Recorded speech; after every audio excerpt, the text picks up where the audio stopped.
Sayın Valimiz gerçekten hem bizi yönlendirmesi hem talimatlarıyla ve bu işi yapan yok.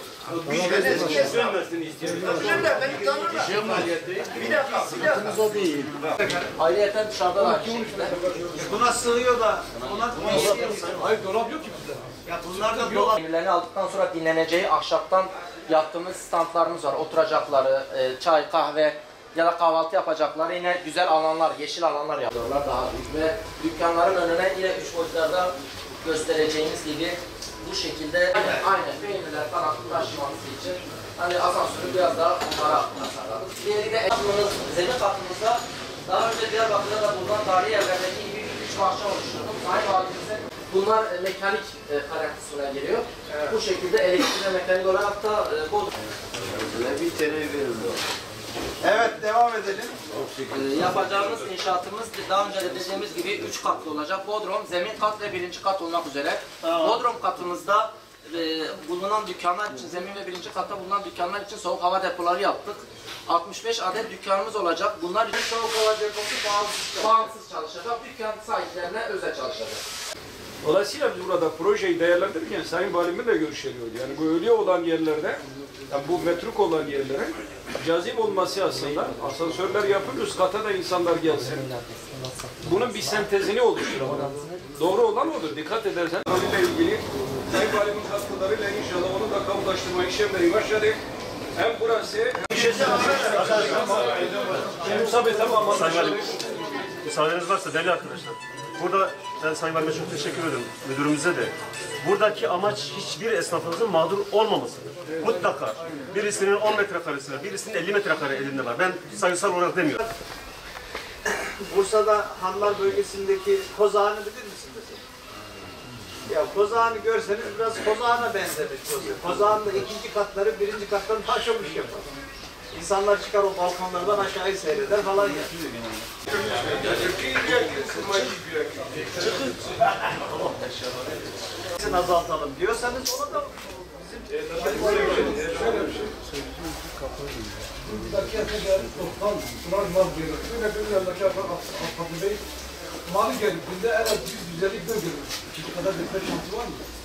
asansör var ya. Ya yük asansörü var. Yük asansörü var. Çalıştık. Proje ihalesini yaptık. Projenin tanıtımı ile ilgili Sayın Valimiz hem proje müellifleri olarak hem Vakıflar Bölge Müdürü ve elemanlarımız olarak yani bu sabah sizlerle Peynirciler Çarşısı'nda hem bir kahvaltıda buluşalım, sizlerle dertleşelim hem de bölgedeki yeni projeyi sizin görüşlerinize sunalım diye buradayız.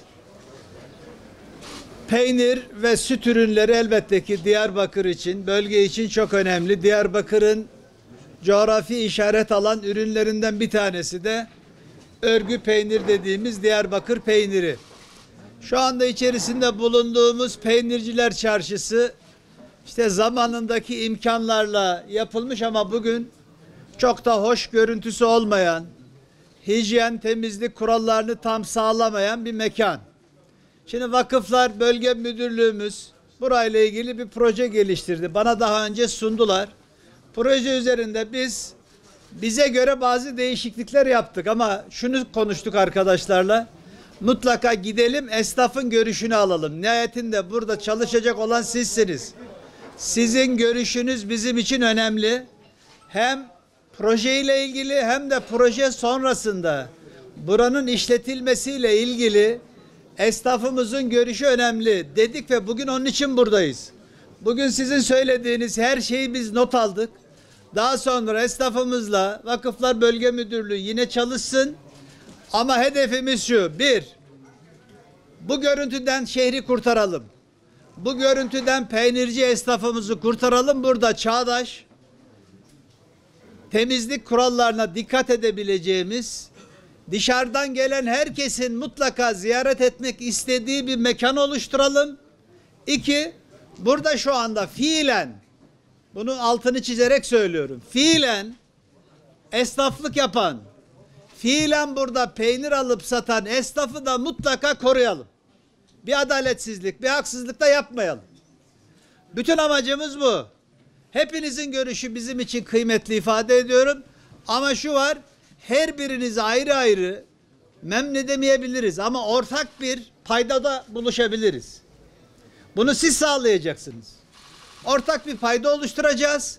Mağduriyet oluşturmayacağız. Burayı da hızlı bir şekilde yıkıp yeni az önce projesini gösterdiğimiz, yani şu andaki durumdan böyle bir yapıya geçmek hanginizi memnun etmez arkadaşlar?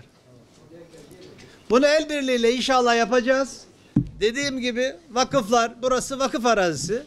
Vakıflar işte gelir getiren yerlerden bir tanesi. Elbette ki vakıflar buradan kira geliri elde etmek isteyecektir. Ama çok ciddi bir maliyetinin olduğunu da unutmayın.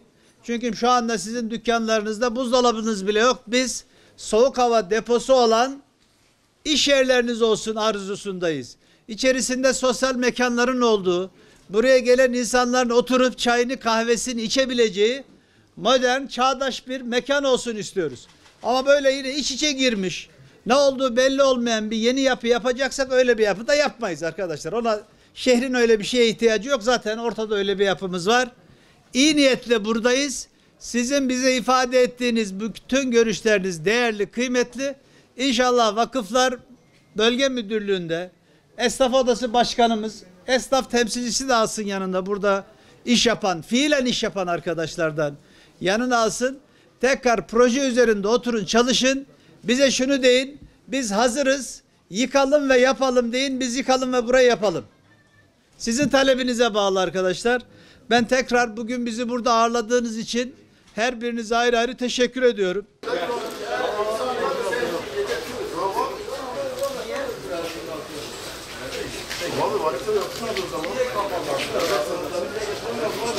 Yıkılmış.